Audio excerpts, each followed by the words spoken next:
Hello friends, retail banking and wealth management का unit 16 आज हम लोग स्टार्ट करेंगे और चैप्टर का नाम है हमारा सिक्योरिटाइजेशन। आपके एग्जाम पॉइंट की अगर हम बात करें तो सिक्योरिटाइजेशन को लेके इसका डेफिनेशन आपका पूछा जाता है एग्जाम में कि ये क्या होता है और इसमें कौन कौन सी एंटिटीज होती है। कई बार इनके ऊपर भी क्वेश्चंस आ जाता है, जैसे कि ओरिजिनेटर कौन होता है, ऑब्लाइजर कौन होता है, सिक्योरिटाइजेशन प्रोसेस किसे बोलते हैं, स्पेशल पर्पस व्हीकल। ठीक है, तो इन टर्म्स पे क्वेश्चंस आ जाते हैं और पहले शॉर्ट में देखते हैं कि सिक्योरिटाइजेशन वर्ड का मतलब क्या होता है। मान लीजिए बैंक है, बैंकों के पास लोन है। ठीक है, तो बैंकों के लोन चाहे वो स्टैंडर्ड लोन हो या बैड लोन हो, किसी भी टाइप के लोन को बैंक क्या करता है, इकट्ठा करके लोन को दे देता है। किसको दे देता है? एक कंपनी को, जिसको हम बोलेंगे स्पेशल पर्पस व्हीकल। तो बैंक ने अपने लोन और सिर्फ मतलब अपनी जो बैलेंस शीट है, लोन को इस तरह से ट्रांसफर करता है कि बैंकों के बैलेंस शीट में भी वो लोन नहीं शो होने चाहिए। तो बैलेंस शीट से और रियल में जो है सारे लोन ट्रांसफर कर देता है स्पेशल पर्पस व्हीकल को। इसी प्रोसेस को बोला जाता है सिक्योरिटाइजेशन। बदले में स्पेशल पर्पस व्हीकल बैंकों को क्या करता है? पैसा दे देता है। तो बैंकों के जो लोन है, जो सिक्योर्ड लोन है, जो अच्छी क्वालिटी का सिक्योर्ड लोन है, उनको वो स्पेशल पर्पस व्हीकल को ट्रांसफर करता है। इसी प्रोसेस को बोला जाता है सिक्योरिटाइजेशन। ज्यादातर केसेस में जो सिक्योरिटाइजेशन का कंसेप्ट है वो बैड लोन के लिए होता है, क्योंकि बैंक क्या करते हैं, रिकवर करने में बैंकों को दिक्कतें आती है और वो पैसा उनकी बैलेंस शीट में भी शो करता है। ठीक है, उसके लिए उनको प्रोविजन भी रखना पड़ता है। तो बहुत सारे इश्यूज बैंकों को बैड लोन इन सब के लिए होता है। तो इसीलिए जो बेटर है कि एक कंपनी हो जिसका काम ही हो सिर्फ पैसे को रिकवर करना। तो स्पेशल पर्पस व्हीकल के पास बैंकों ने अपने लोन ट्रांसफर कर दिए। अब रिकवरी देखना सारा काम स्पेशल पर्पस व्हीकल का है। तो बैंकों की कोई सरदर्दी नहीं है, बदले में बैंकों को जो कैश फ्लो मिल गया। इसी प्रोसेस को बोला जाता है सिक्योरिटाइजेशन। ठीक है, तो आपको थोड़ा सा आइडिया लग गया होगा बेसिक कि सिक्योरिटाइजेशन प्रोसेस किस तरीके से काम करता है। ये बिल्कुल ऐसा ही है जैसे मान लीजिए आपके घर में कचरा इकट्ठा हो जाता है, तो आप क्या करते हैं? सारा कचरा उठा के कबाड़ी वाले को बेच देते हैं। ठीक है, और फिर वो उसकी टेंशन है कि उसको कुछ इस्तेमाल करे, क्या करे, कैसे करे। बदले में कबाड़ी वाला हमें क्या करता है? पैसे दे देता है। तो बैंकों के जो बैड लोन्स है, ज्यादातर उसके लिए सिक्योरिटाइजेशन को इस्तेमाल किया जाता है। बट किसी किसी केस में मान लीजिए किसी की जॉब चली गई है। ठीक है, तो जब लोगों की जॉब चली जाती है तो लोग क्या करते हैं, जो उनकी अच्छी चीजें, मतलब उनको पैसे चाहिए, अब घर में उनकी अच्छी चीजें उनको भी वो लोग बेच देते हैं ताकि उनको पैसे मिल जाए। तो सिक्योरिटाइजेशन दोनों ही टर्म में इस्तेमाल होता है। कोई बैंक जिसको लिक्विडिटी का इशू है, लिक्विडिटी क्रंच है, और लिक्विडिटी क्रंच से क्या होगा कि बैंक कभी भी लिक्विडेशन में जा सकता है, यानी क्लोज हो सकता है। अब कस्टमर्स एफडी इन सब का पैसा मांगने बैंक के पास आ रहे हैं। अभी बैंकों के पास पैसा नहीं है, क्यों? क्योंकि उसने अपना असेट लायबिलिटी को अच्छे से मैनेज नहीं किया। मतलब अपने लोन और अपने लायबिलिटी जो एफडी है उनको अच्छे से मैनेज नहीं किया, और एफडी की उसकी जो लायबिलिटी आ रही है, बट उसके पास पैसे नहीं है। पैसे कहाँ चले गए? पैसे को बैंक ने लोन दे रखा है, अच्छा खासा उसका ईएमआई आ रहा है, बट अभी जो है कस्टमर पैसे मांग रहा है। तो उस केस में क्या करें? तो उस केस में भी बैंक क्या करता है? अपने लोन को स्पेशल पर्पस व्हीकल को बेच देता है। तो ज्यादातर केसेस में तो जो बैड लोन्स है उसी को बैंक बेचता है, अपना स्पेशल पर्पस व्हीकल। बट किसी किसी केस में बैंकों को अगर लिक्विडिटी का इशू आता है, तब भी वो क्या करता है, अपने जो लोन जिनकी अच्छी खासी ईएमआई आ रही उसको भी वो बेच देता है स्पेशल पर्पस व्हीकल को। ये बिल्कुल उसी तरह से जैसे किसी की जॉब चली गई, अब पैसे नहीं है घर में, खाने के लिए, राशन के लिए पैसे चाहिए, तो कहाँ से लेके आए? तो घर का जो सामान है, जो ठीक ठाक है, आपका टीवी जो आप इस्तेमाल कर रहे हैं जो ठीक ठाक है, आपका फ्रिज, तो उसको भी आप बेच दे रहे हैं। ये भी बिल्कुल उसी तरह से। ठीक है, तो आप थोड़ा सा आइडिया आपको लगा होगा कि सिक्योरिटाइजेशन प्रोसेस क्या होता है।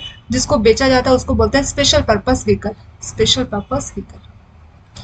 पर स्पेशल पर्पस व्हीकल अब उसका क्या करेगा?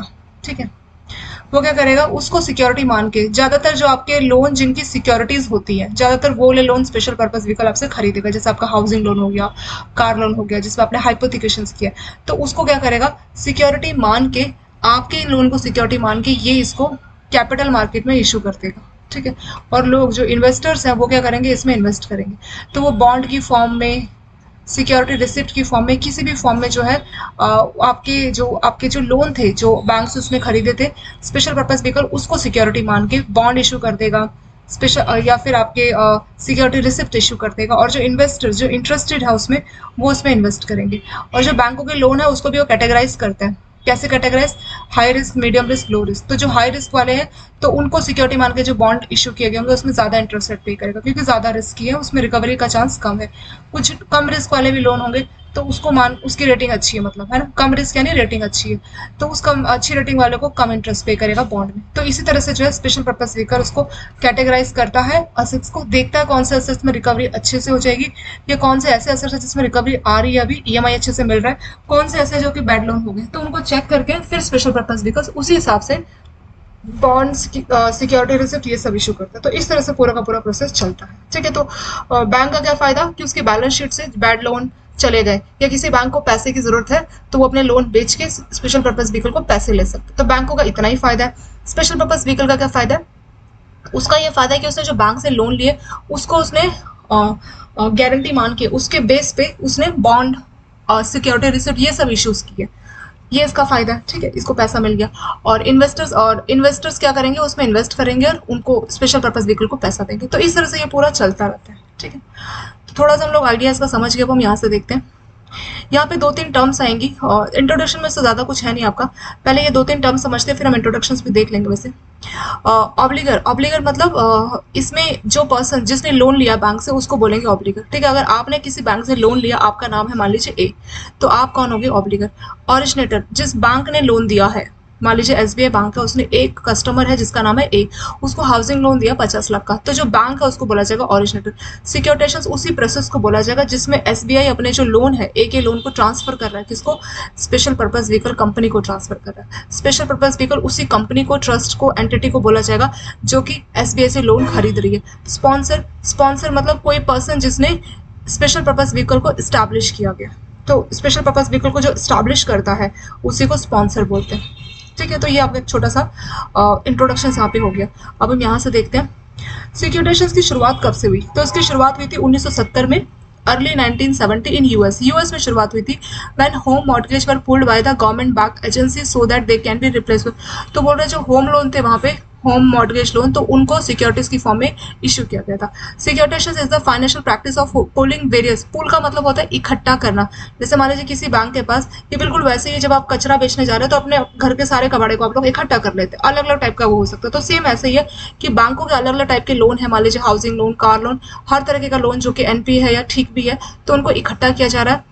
और जैसे इसमें बता भी रखा है, जैसे रेजिडेंशियल मॉर्गेज मतलब जो हाउसिंग लोन होता है, कमर्शियल मॉर्गेज जैसे कोई दुकान है कमर्शियल पर्पस के लिए तो उसको बोलते हैं commercial mortgage. Auto loan, credit card डेब्ट ऑब्लिगेशंस, या और भी कोई आपके डेब्ट लोन है जिससे आपको रिसीवर्स मिलेगा, उन सबको इकट्ठा किया जाता है। And selling their cash flow to third party investors, फिर उसको बेच दिया जाता है किसको?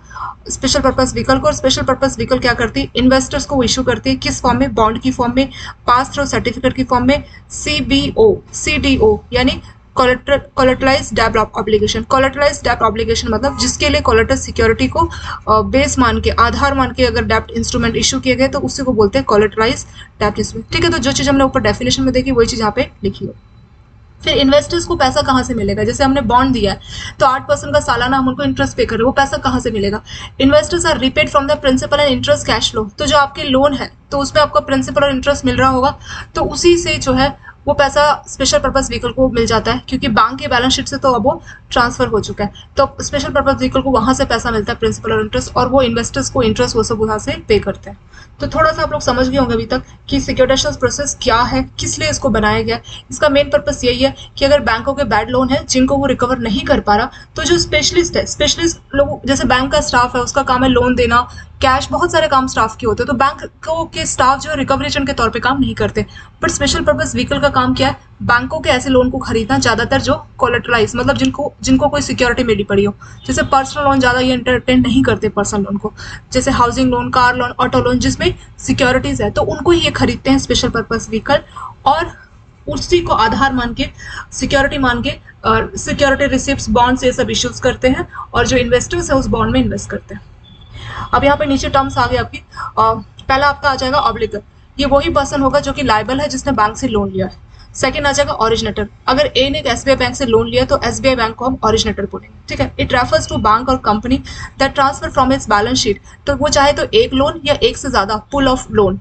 असेट्स, बैंकों के असेट्स क्या है? बैंकों के असेट्स होते हैं लोन, तो बैंक चाहे तो एक सिंगल हाउसिंग लोन या 10-15 जितने भी हाउसिंग लोन है उनको वो स्पेशल पर्पस व्हीकल को बेचेगा as a process of securitisation transactions and would include other entities of consolidated to which, या कुछ और एंटिटीज जो है वो भी ओरिजिनेटर में आ जाएंगी अगर वो अपने लोन को स्पेशल पर्पस व्हीकल को दे रही है। सिक्योरिटाइजेशन, इस प्रोसेस को हम बोलेंगे सिक्योरिटाइजेशन।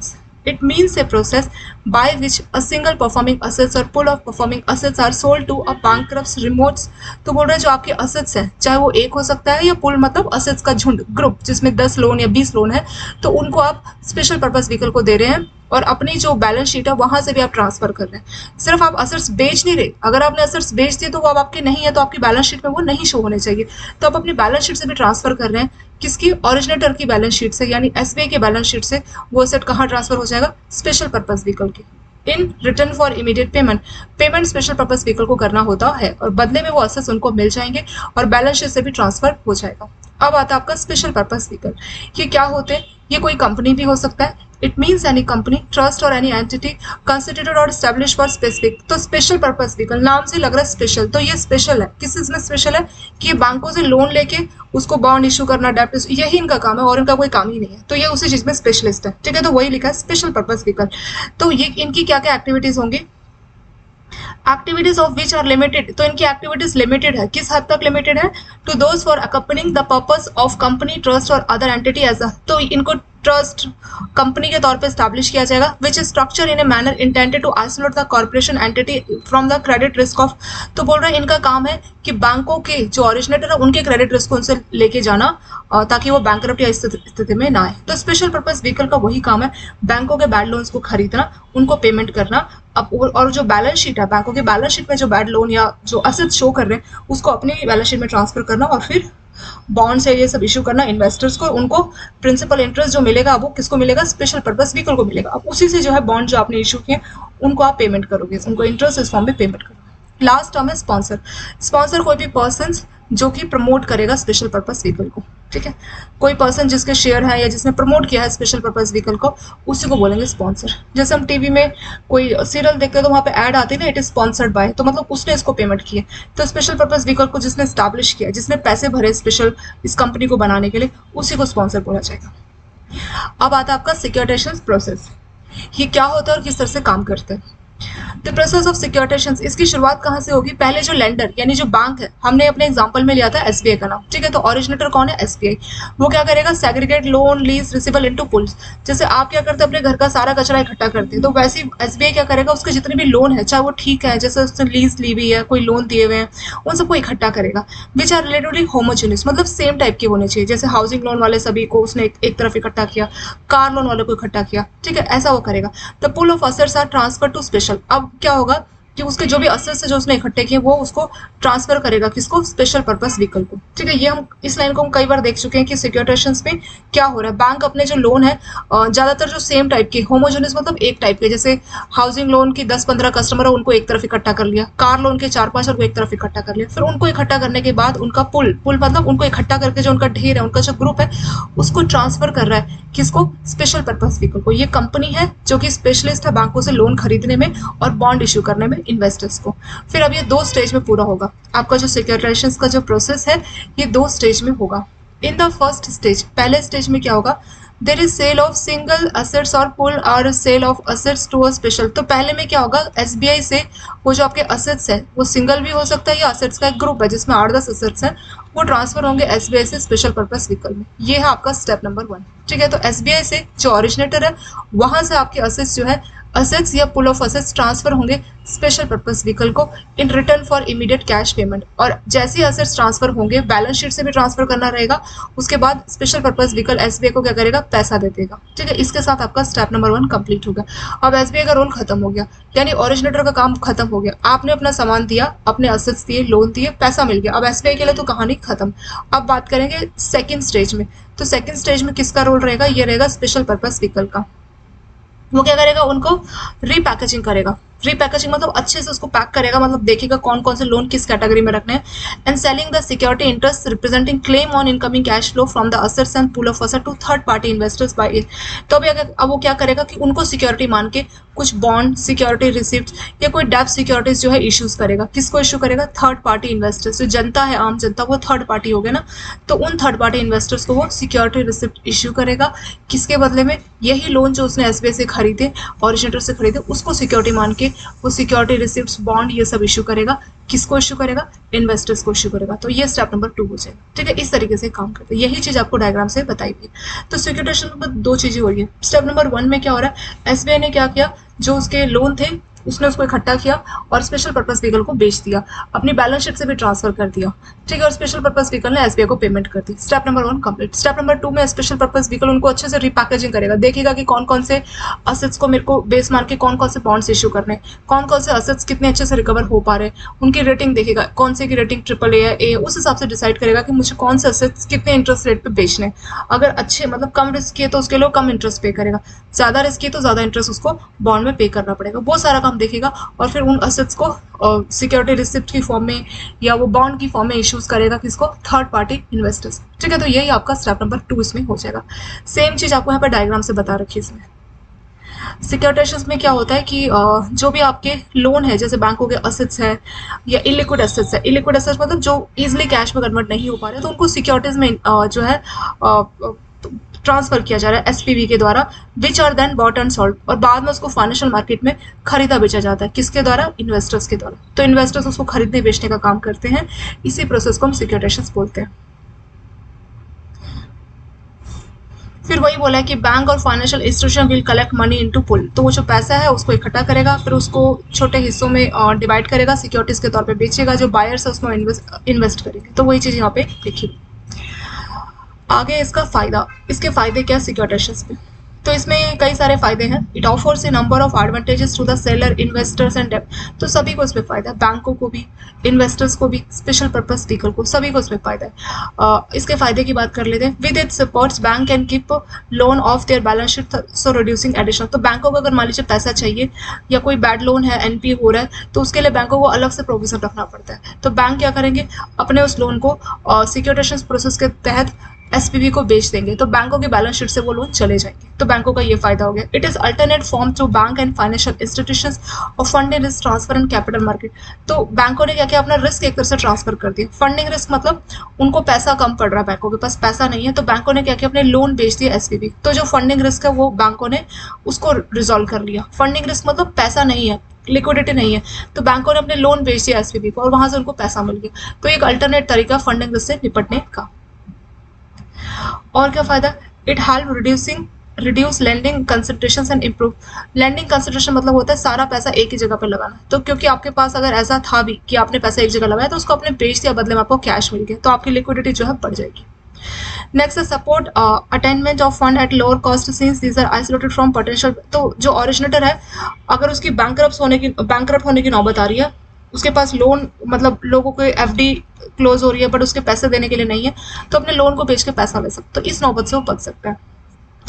और जो provide better matching of assets and liabilities and development of, तो जो लॉन्ग टर्म डेब्ट मार्केट है उसको डेवलप करता है और असेट और लायबिलिटी में मैचिंग में ये मदद करते हैं। नेक्स्ट है आपको जो है provide diversified pool of uniform assets, तो जो बैंक है उनका जो पुल ऑफ असेट्स है, मतलब पुल ऑफ असेट्स मतलब लोन का जो ढेर है, पुल मतलब आपका पुल जिसमें बहुत सारे लोन है, तो डाइवर्सिफाइड मतलब अलग अलग तरह के लोन बैंकों के पास रहते हैं। Support converting non liquid loans और असेट इनटू लिक्विड, तो अब आप क्या कर रहे हैं, आपके जो नॉन लिक्विड लोन है जिसमें आपको पैसा नहीं मिल रहा उसको आपने ट्रांसफर कर दिया, बदले में आपको पैसा मिल गया, तो नॉन लिक्विड लोन को एक तरह से आपने लिक्विड लोन में ट्रांसफर कर लिया, ठीक है। तो ये सब इसमें बोला। और लास्ट पॉइंट लिखा है कि इसमें आपका जो फंड है लेस एफिशिएंट डेब्ट मार्केट से मोर एफिशिएंट कैपिटल मार्केट में चला जाता है, ठीक है। तो ये सारे इसके फायदे इसमें हो गए। यहाँ से हमने शुरू किया था इंट्रोडक्शन। सिक्योरिटाइजेशन की शुरुआत 1970 में यूएस में की गई थी। सिक्योरिटाइजेशन प्रोसेस में क्या होता है, बैंकों के जो लोन है, यहाँ पे हमने डायग्राम से भी समझा था कि जो बैंकों के लोन है उसको बैंकों की बैलेंस शीट से और रियल में जो है ट्रांसफर कर दिया जाता है स्पेशल पर्पस व्हीकल को, बदले में स्पेशल पर्पस व्हीकल बैंकों को पेमेंट दे देते हैं, ठीक है, पैसा दे देते हैं। वैसे बैंकों का रूल खत्म। अब स्पेशल पर्पस व्हीकल क्या करेंगे, जो उसको लोन मिले बैंकों के, जो कोलेटरल सिक्योरिटीज मिली है उसको आधार मान के बॉन्ड सिक्योरिटी रिसिप्ट इशू करते हैं इन्वेस्टर्स को, और जो लोन उसने बैंकों से खरीदे उसमें जो प्रिंसिपल और इंटरेस्ट आ रहे होंगे कुछ लोन के, तो उससे जो है अपने बॉन्ड जो इन्वेस्टर्स हैं उनको रिपेमेंट करते हैं। तो उसी तरह से ये प्रोसेस चलता रहता है, वही आपका सिक्योरिटाइजेशन, वही चीज़ यहाँ पे लिखी गई है। आगे सिक्योरिटाइजेशन में कौन कौन से टर्म्स यूज होती है, एक है ऑब्लिगर, जिसने बैंक से लोन लिया उसको बोलेंगे ऑब्लिगर। ऑरिजिनेटर, एसबीआई ने किसी कस्टमर को लोन दिया तो एसबीआई हो जाएगा ऑरिजिनेटर, ये वो होगा जो कि इस प्रोसेस को शुरुआत करेगा। नेक्स्ट है सिक्योरिटाइजेशन, इसी प्रोसेस को सिक्योरिटाइजेशन बोलते हैं जिसमें बैंक अपने परफॉर्मिंग या नॉन परफॉर्मिंग असेट्स को स्पेशल स्पेशल पर्पस व्हीकल को ट्रांसफर कर देता है और बदले में वो इमीडिएट पेमेंट उसको कर देते हैं। स्पेशल पर्पस व्हीकल उस कंपनी को बोला जाएगा, उस ट्रस्ट को बोला जाएगा जिसका काम ही है बैंकों से बैड लोन लेना और उसको बॉन्ड या सिक्योरिटी रिसिप्ट की फॉर्म में इन्वेस्टर्स को इशू करना। स्पॉन्सर, कोई कंपनी अगर स्पेशल पर्पस व्हीकल को स्टैब्लिश कर रही है उसको हम बोलेंगे स्पॉन्सर। सिक्योरिटेशन प्रोसेस किस तरह से होता है, तो इसमें पहले क्या होगा, जो लेंडर है, जो बैंक है, वो अपने सारे जो लोन है उसको इकट्ठा करेगा कि कौन कौन से लोन मुझे बेचने, और उसको इकट्ठा करने के बाद वो स्पेशल पर्पस व्हीकल को ट्रांसफर करेगा। ठीक है, 2 स्टेज में ऐसा होगा। पहले स्टेज में क्या होगा, वो अपने लोन्स को इकट्ठा करेगा और स्पेशल पर्पस व्हीकल को देगा, बदले में स्पेशल पर्पस व्हीकल उसको पेमेंट देगा और साथ में वो अपने जो बैलेंस शीट है वहां से भी उसको ट्रांसफर कर देगा। तो एसबीआई का रोल तो खत्म हो गया, यानी ऑरिजिनेटर का काम खत्म। अगला काम किसका शुरू होगा, अगला काम शुरू होगा स्पेशल पर्पस व्हीकल। वो उन सबकी रिपैकेजिंग करेगा। रिपैकेजिंग मतलब सेम टाइप के लोन को एक तरफ रखेगा, उनकी रेटिंग चेक करेगा कि कौन से लोन्स है जो कि काफी रिस्की मतलब जिसमें पेमेंट आना बहुत मुश्किल है। जैसे अगर क्रेडिट कार्ड के कुछ लोन्स है या हाउसिंग या आपके क्रेडिट कार्ड हो गया, या मान लीजिए कार लोन जिनकी काफी मतलब जिनका 4-5 साल हो गए हैं, कार की ज्यादा वैल्यू भी नहीं बची, तो वो काफी रिस्की लोन है। तो उस तरह से वो रिपैकेजिंग करेगा और फिर वो जो रिपैकेजिंग करने के बाद उनको आधार मान के क्या करेगा, बॉन्ड या सिक्योरिटी रिसिप्ट इशू करेगा। किसको, थर्ड पार्टी जो इन्वेस्टर्स है उनको इशू करेगा। ठीक है, तो यही प्रोसेस इसमें चलता है। वही चीज आपके डायग्राम में लिखी है। इसके फायदों की बात करें तो मेन यही है कि बैंकों के बैलेंस शीट से जो असेट्स है वो दूसरी कंपनी को ट्रांसफर हो जाएंगे। फंडिंग रिस्क से बचने का एक अच्छा तरीका है, मतलब फंडिंग रिस्क मतलब पैसा नहीं है, लिक्विडिटी का इशू है, तो ये इसमें मदद करता है। बैंकों को इमीडिएट पैसा मिल जाता है, तो लिक्विडिटी रिस्क जो है, फंडिंग रिस्क, उससे भी बैंक प्रोटेक्ट होता है। नेक्स्ट है बैंकों की लिक्विडिटी को बढ़ाता है और इसमें असेट और लायबिलिटी को बेटर वे में मैच कर पाता है।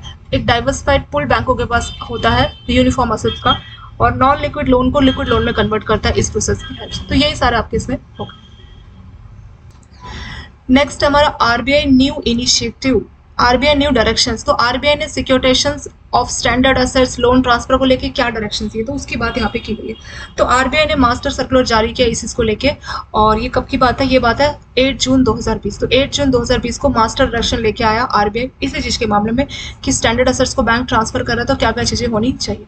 तो ये जो मास्टर डायरेक्शन है ये किस किस पे अप्लाई होती है, it apply to all schedule commercial bank. जितने भी शेड्यूल कमर्शियल बैंक है जैसे एसबीआई, पीएनबी, बीओबी, ये सारे जो शेड्यूल कमर्शियल बैंक है तो उन सब पे अप्लाई होता है। एक्सक्लूडिंग मतलब आरआरबी या फिर आपके स्मॉल फाइनेंस बैंक या एनबीएफसी, उन सब पे लागू नहीं होता, ये सिर्फ लागू होता है शेड्यूल कमर्शियल बैंक में।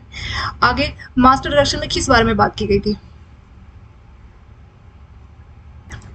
सो यहाँ पे इस डायरेक्शन में आरबीआई ने बोला था कि ये जो सिक्योरिटेशंस का जो प्रूडेंशियल स्ट्रक्चर है वो इम्पॉर्टेंट फैक्टर है एक वेल फंक्शन फाइनेंशियल मार्केट के लिए, क्योंकि इससे जो रिस्क डिस्ट्रीब्यूशन है वो इम्प्रूव होता है और जो लेंडर्स है, जो बैंक है, उनकी लिक्विडिटी को जो है इम्प्रूवमेंट होती है। ठीक है, तो उनको लिक्विडिटी का सपोर्ट मिल जाता है फ्रेश लोन एक्सपोजर्स में। तो ये इसकी यहाँ पे बात की गई है। फिर मास्टर डायरेक्शन आरबीआई ने जारी किया 2021 में, इसमें एमआरआर की बात की। एमआरआर का फुल फॉर्म है minimum retention requirement. Minimum retention requirement का मतलब है कि बैंकों के जो लोन है, बैंक सारा लोन ना दे, उसमें से 5-10% अपने पास भी रख ले। तो ऐसे लोन जिनका मैच्योरिटी डेट 24 महीने उससे कम है तो उनके लिए 5% का आपको अपनी बुक वैल्यू में रिटेंशन करना है। ठीक है, जिनको आप सिक्योरिटाइज कर रहे हैं लोन को, तो 5% अपने पास भी बुक वैल्यू में रखना है।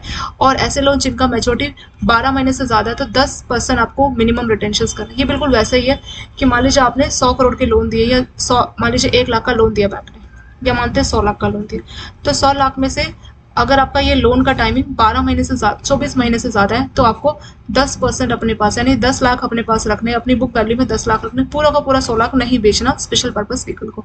और अगर ये टाइमिंग 24 महीने से कम है, मान लीजिए 24 महीने से ज़्यादा है तो 10% रखना पड़ेगा। अगर 24 महीने से कम है तो आपको 5% रखना पड़ेगा। तो 100 लाख का 5% कितना, 5 लाख।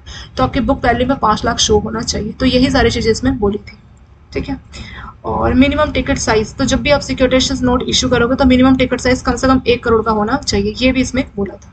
ठीक है, तो 2 चीज़ें यहाँ पे इंपॉर्टेंट है। एक तो special purpose minimum retention limit कितना होना चाहिए, तो अगर 24 महीने या उससे ज़्यादा, 24 महीने से कम टाइप का आपका लोन है तो 5%, जितना भी लोन वैल्यू है उसका 5%, और अगर उससे ज़्यादा है तो 10% आपको रखना होगा। ठीक है, तो यही चीज़ें बोली। और मिनिमम टिकट साइज जब भी आप सिक्योरिटेशंस के तहत अगर आप सिक्योरिटेशंस प्रोसेस कर रहे हैं तो मिनिमम टिकट साइज आपका 1 करोड़ होना चाहिए, यानी एक बार में कम से कम 1 करोड़ के लोन तो आपको बेचने ही पड़ेंगे। तो यही चीज़ें उसके डायरेक्शन में बोली गई थी।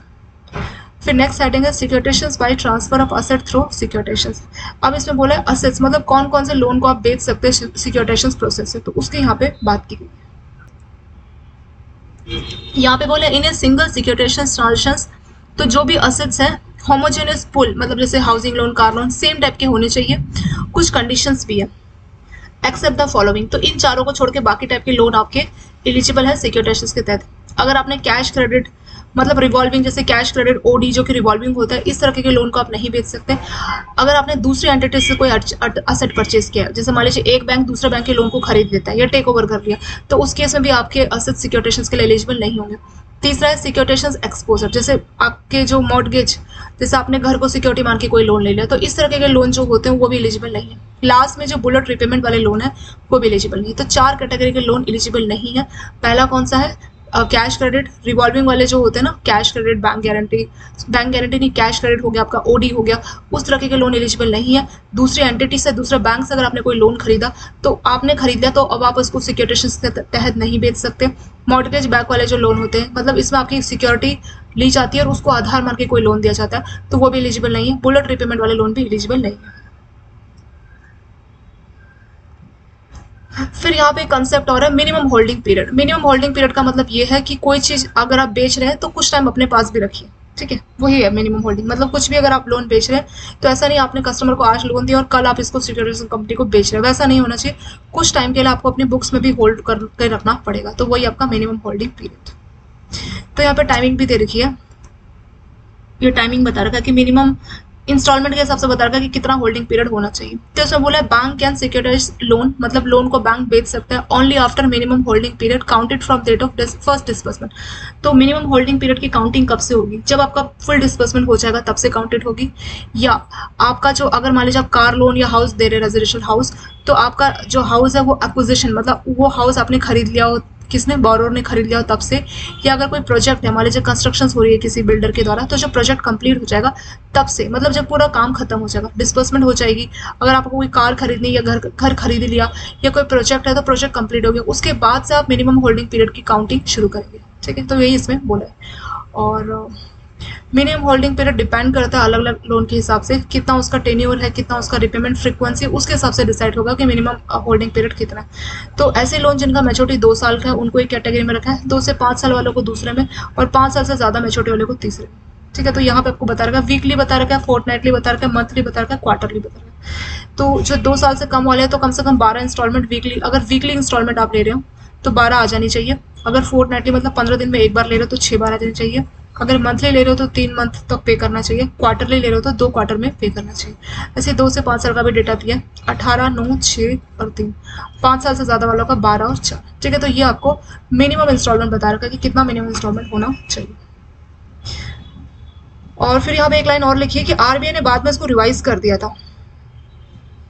कितना? 12 महीने से 6 महीने। तो जो मिनिमम होल्डिंग पीरियड था तो उसको 12 महीने से 6 महीने कर दिया था, ठीक है। बाद में इसको रिवाइज किया था और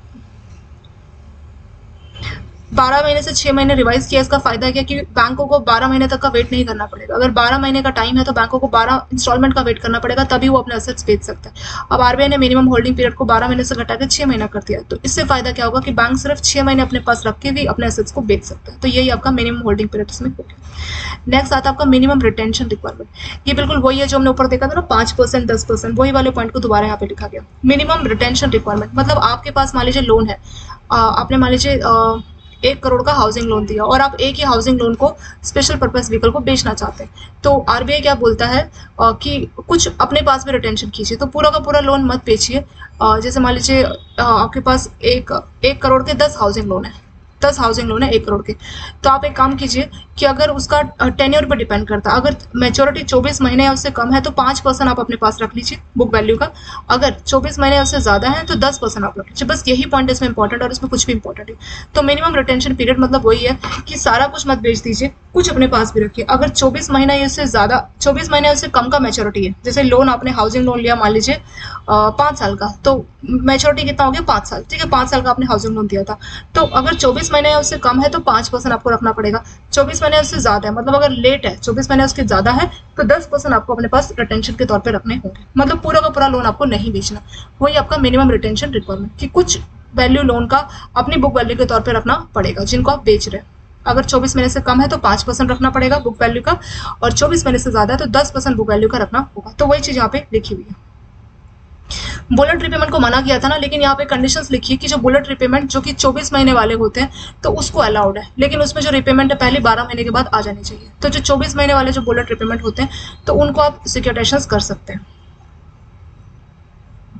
फिर यहाँ पे एक और बात बोली कि आरबीआई ने इसको भी बाद में रिवाइज किया, जो मिनिमम रिटेंशन है ना, minimum amount of loan to be retain on book value of 10% to 5% for sale and let down clear rule for risk weightage of loan record.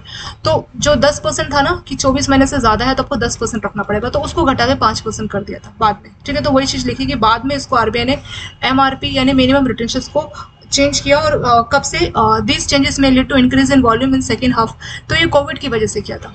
Pandemic आया था ना आपका 2020-21 में, तो उस टाइम पे बहुत इश्यूज हो रहे थे, ऑलरेडी एनपी इतना बढ़ गया था, अपने पास इतना टाइम अगर बैंक रखते, ज्यादा देर रखते 24 महीना, तो काफी इश्यूज हो सकता था। तो इसीलिए जो मिनिमम रिटेंशन था तो उसको चेंज कर दिया था, जो 10% वाला है उसको घटा के 5% कर दिया। ठीक है, तो वही चीज यहाँ पे बोली। नेक्स्ट है securitization by transfer of assets through direct assignment. Direct assignment के थ्रू आप क्या कर रहे हैं, सिक्योरिटाइजेशन कर रहे हैं। और यहाँ पे एमआरआर का कंसेप्ट बताया। फिर अगला आपका टॉपिक होगा सिक्योरिटाइजेशन ऑफ एनपीए। ठीक है, तो सिक्योरिटाइजेशन ऑफ एनपीए इस पार्ट में तो नहीं हो पाएगा, ये आपका पार्ट 2 से हम लोग करेंगे, बट शॉर्ट में ये थोड़ा सा ऊपर के जो टॉपिक्स हैं इनको हम लोग देखते हैं कि यहाँ पे क्या क्या चीजें बताई हुई है। यहाँ पे देखिए क्या बोला है इन्होंने, ये इसमें बोला है कि डायरेक्ट असाइनमेंट से आप कैसे जो है सिक्योरिटाइजेशन कर रहे हैं। असेट एलिजिबल फॉर ट्रांसफर, इसमें कौन कौन से असेट्स एलिजिबल हो सकते हैं। Under these guidelines bank can transfer a single standard assets और पार्ट ऑफ सच असेट्स और a portfolio of such asset to financial entity through assignment deed with exceptions. तो बोल रहे हैं इसमें बैंक एक असाइनमेंट डीड बनवा लेगा। ठीक है, तो असेट्स को कैसे ट्रांसफर करेगा, एक असाइनमेंट डीड बनवा लेगा और असाइनमेंट डीड की हेल्प से जो है ट्रांसफर किए जाएंगे। तो इसमें एक सिंगल स्टैंडर्ड असेट्स भी हो सकते हैं या पोर्टफोलियो मतलब जिसमें 2-4 झुंड होंगे असेट्स के, वो भी हो सकते हैं। लेकिन इसमें एक्सेप्शंस है, जो आपके रिवॉल्विंग कैश क्रेडिट है वो अलाउ नहीं है, दूसरी एंटिटी से आपने असेट्स परचेज की वो भी अलाउ नहीं है, बुलेट रिपेमेंट वाले अलाउ नहीं है। तो इन 3 कैटेगरी को छोड़ के बाकी वाले असेट्स को आप असाइनमेंट के थ्रू ट्रांसफर कर सकते हैं। जैसे आप जानते हैं ना एलआईसी पॉलिसी, तो जब बैंक एलआईसी की को सिक्योरिटी मान के लोन देता है कस्टमर्स को, तो एलआईसी पॉलिसी से अपना असाइनमेंट करा लेता है। तो ये भी बिल्कुल वैसे ही है कि आप असेट्स तो ट्रांसफर कर रहे हैं बट असाइनमेंट के थ्रू ट्रांसफर कर रहे हैं। एक सिंगल असेट्स भी हो सकता है या एक से ज्यादा ग्रुप, पोर्टफोलियो मतलब एक से ज्यादा असेट्स का ग्रुप भी हो सकता है। लेकिन एक्सेप्शंस है कि जो रिवॉल्विंग वाले लोन है वो अलाउ नहीं है, बुलेट वाले लोन भी अलाउ नहीं है, दूसरे बैंक से अगर आपने कोई लोन खरीदा वो भी अलाउ नहीं है। यहाँ पे मिनिमम होल्डिंग पीरियड की बात की। मिनिमम होल्डिंग पीरियड कितना होना चाहिए असाइनमेंट वाले लोन को अगर आप ट्रांसफर कर रहे हैं असाइनमेंट के थ्रू, तो उसमें मिनिमम होल्डिंग पीरियड कितना होना चाहिए। तो मिनिमम होल्डिंग पीरियड मतलब खुद के पास कितने टाइम तक लोन को रखना है। तो यहाँ पे भी आपको पूरी टेबल दे रखी है मिनिमम होल्डिंग पीरियड, ये इंस्टॉलमेंट के ऊपर है। ठीक है, तो 2 साल तक के लिए एक है, 2 से 5 साल तक और 5 से ज्यादा साल के लिए। फिर यहाँ पे वीकली, फोर्टनाइटली मतलब 15 दिन में, मंथली और क्वार्टरली मतलब हर 3 महीने में, वीकली हर 7 दिन में। तो उसका लिस्ट यहाँ पे आपको दिया। 12 वीक अगर वीकली इंस्टॉलमेंट आ रही है तो 12 आ जानी चाहिए और तभी आप एलिजिबल होंगे असेट्स को ट्रांसफर के लिए असाइनमेंट के थ्रू। अगर फोर्टनाइटली आ रही है तो 6 बार आ जाना चाहिए, मंथली है तो 3 बार आ जानी चाहिए और क्वार्टरली तो 2 बार। ऐसी 2 से 5 साल वाले का लिस्ट है 18, 9, 6 और 3। और 5 साल से ज्यादा वालों का मंथली वीकली तो कुछ नहीं है इसमें, सॉरी वीकली फोर्टनाइटली नहीं है इसमें, मंथली और क्वार्टरली थी। मंथली है तो 12 आ जानी चाहिए, क्वार्टरली है तो 4 क्वार्टर में पेमेंट आ जानी चाहिए। ठीक है, वही सब यहाँ पे लिखा है। फिर टाइप ऑफ असेट्स, अगर मैच्योरिटी 24 महीने उससे कम है और 24 महीने उससे ज्यादा है, ये हमने देखा था ना minimum retention requirement. Minimum retention requirement का यहाँ पे वो आपको परसेंट में दे रखा है। ठीक है, मतलब मिनिमम कितना आपको रिटेंशन करना है। ये तो आपका मिनिमम होल्डिंग पीरियड है, जो हमने टेबल देखा ये है मिनिमम होल्डिंग पीरियड, मतलब कितने टाइम तक अपने पास होल्ड करना है तभी आप असेट्स को बेच। ये टाइमिंग है, 6 महीना होल्ड करना है, 1 साल होल्ड करना है, ये उसको लेके। और ये नीचे है मिनिमम रिटेंशन, मतलब कितना पैसा लोन के तौर पे आप ट्रांसफर कर रहे हैं, बट पूरा आप 100% नहीं कर सकते, कुछ आपको रिटेंशन भी करना पड़ेगा। तो कितना पैसा आपको बुक वैल्यू के हिसाब से रिटेंशन करना होगा, ये उसकी बात है। अगर 24 महीने या उससे कम टाइम के लोन है तो ये रिटेंशन है। Retention of right to receive 5% of cash flow from assets transfer on pari passu basis. 24 महीने से ज्यादा है, retention of assets of receive 5% of transfer. तो दोनों ही केसेस में यहाँ पे 5-5% है और 5% को भी चेंज किया था। ठीक है, स्टार्टिंग में कितना था, 10% था, 10% को घटा के आरबीआई ने चेंजेस किया था कोविड की वजह से। तो इसी वजह से ये जो आपका 24 महीने से ज्यादा वाला जो कि 10% था वो 5% इसीलिए कराया था क्योंकि कोविड के टाइम पे बैंकों को इश्यूज हुए। ठीक है, तो वही चीज यहाँ पे लिखी। लास्ट हेडिंग है आपका accounting and asset classification of MRR. Asset classification and provision जो है मिनिमम रिटेंशन जो आप करते हैं MRR यानी मिनिमम रिटेंशन रिक्वायरमेंट। तो उस केस में आप असेट को कैसे अकाउंटिंग करोगे, कैसे क्लासिफाई करोगे, उसकी यहाँ पे बात की। इसमें बोला है ओरिजिनेटिंग बैंक, हमारे एग्जांपल में SBI था ना, तो may maintain a consolidated account of amount represented MRR if the loan transfer. अगर रिटेल लोन है तो उसकी पूरी लिस्ट बनाएगा कि कितने का लोन मैंने ट्रांसफर किया और उसमें से मैंने खुद कितना मेंटेन किया, उसकी पूरी लिस्ट बनाएगा। In such a case the consolidated amount receive in amortisation of MRR and is predicted should be clearly establish and overdue status of MRR should be determined with reference to repayment. तो जो MRR उसने बनाया उसका कितना repayment आ रहा है उस सबका भी वो लिस्ट पूरा बनाएगा। और the originating bank may continue to maintain borrower wise account for proportion amount retained in respect। borrower wise वो पूरी की पूरी लिस्ट बनाएगा, वहाँ पे देखेगा कितना अमाउंट किसमें है। in such a case the overdue status of individual loan account should be determined with reference to repayment received in each। तो borrower wise लिस्ट बनाएगा और किस हिसाब से रिपेमेंट आ रही है वो अपने हर MRR का उस तरह से हिसाब किताब रखेगा। ठीक है, तो मिनिमम रिटेंशन रिक्वायरमेंट वही है। सेकेंड है in case of transfer of pool of loan other than. अगर रिटेल लोन है तो ये पूरी स्टोरी है। अगर रिटेल लोन के अलावा कोई और लोन है उस केस में क्या होगा, ओरिजिनेटर यानी हमारा SBI bank should maintain borrower wise account for proportional amount retain. तो बोरोवर वाइज अकाउंट बनाएगा, ठीक है, मान लीजिए ABC और कितना प्रोपोर्शन उसने रिटेन किया। मान लीजिए 100 लाख का लोन था, SME लोन था और उसने 5 लाख का रिटेन किया, तो उसकी लिस्ट बनाएगा। इन सच ए केस, इस केस में overdue status of individual loan should be determined with reference to repayment received. इसमें भी वैसे ही होगा कि हर केस में कितना रिपेमेंट आ रहा है उस हिसाब से अपना ओवरड्यू वो चेक करेगा। तीसरा एक और केस दिया, if originated bank act as servicing agent of assignee. अगर मान लीजिए असाइनी बैंक के एजेंट के तौर पे बैंक काम कर रहा है, कौन, ओरिजिनेटिंग बैंक। मान लीजिए SBI अभी एजेंट के तौर पे काम कर रहा है असाइनी बैंक का फॉर द लोन ट्रांसफर, जिसको लोन ट्रांसफर किया गया। It would know the overdue status of loan transfer which should form the basis of classification of entire MRR individual loan representing MRR as NPA in the book of originating bank depends upon the method of। तो अगर मान लीजिए उसके agent के तौर पे काम कर रहा है तो भी उसके पास सारी इन्फॉर्मेशन जाएगी और उसको वो अपने अकाउंटिंग जो भी मेथड इस्तेमाल कर रहा है उस हिसाब से उसको वो अपने सिस्टम में अपने पास उस डेटा को उस तरह से क्लासीफाई करेगा। ठीक है, यहाँ तक हमारा कंप्लीट हो गया। पार्ट 2 से हम लोग ये देखेंगे NPA का किस तरह से सिक्योरिटाइजेशन किया जाता है। ठीक है, तो पार्ट 2 से शुरू होगा, बट उससे पहले लास्ट वाला थोड़ा सा टॉपिक हम लोग देखते हैं।